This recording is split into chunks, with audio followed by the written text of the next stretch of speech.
ಫೆಬ್ರವರಿಯಲ್ಲಿ ಬರ್ತಾ ಇರುವಂತಹ ಖಗೋಳಕ್ಕೆ ಸಂಬಂಧಪಟ್ಟ ಘಟನೆಯ ಮೇಲೆ ಎಲ್ಲರ ಕಣ್ಣು ಕೇಂದ್ರೀಕೃತವಾಗ್ತಾ ಇದೆ. ಕೆಲವರು ಧಾರ್ಮಿಕ ದೃಷ್ಟಿಕೋನದಲ್ಲಿ ನೋಡಿದ್ರೆ, ಇನ್ನು ಕೆಲವರು ವೈಜ್ಞಾನಿಕ ದೃಷ್ಟಿಕೋನದಲ್ಲಿ ನೋಡ್ತಾ ಇರ್ತಾರೆ. ಆದರೆ ಎಲ್ಲರೂ ಈ ವರ್ಷದ ಮೊದಲ ಸೂರ್ಯಗ್ರಹಣಕ್ಕೆ ಕಾಯ್ತಾ ಇರೋದಂತೂ ನಿಜ. ಮೊದಲಿಗೆ ಸೂರ್ಯಗ್ರಹಣ ಯಾವಾಗಿದೆ ಅನ್ನೋದನ್ನ ಕರೆಕ್ಟ್ ಆಗಿ ತಿಳ್ಕೊಳ್ಳೋಣ.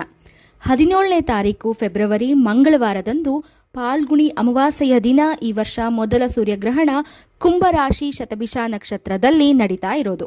ಭಾರತದ ಕಾಲಮಾನದ ಪ್ರಕಾರ ಮಧ್ಯಾಹ್ನ 3:26 ಶುರುವಾಗಿ 7:56 ಕೊನೆಗೊಳ್ಳುತ್ತೆ.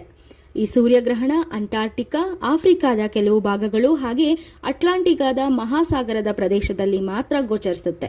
ಭಾರತದಲ್ಲಿ ಈ ಸೂರ್ಯಗ್ರಹಣ ಗೋಚರಿಸದ ಕಾರಣ ನಾವು ಯಾವುದೇ ಸೂತಕದ ಅವಧಿ ಅಥವಾ ಧಾರ್ಮಿಕ ನಿಯಮಗಳು ನಮಗೆ ಅನ್ವಯಿಸೋದಿಲ್ಲ, ಅದನ್ನ ಪಾಲಿಸುವಂತಹ ಅವಶ್ಯಕತೆ ಇಲ್ಲ.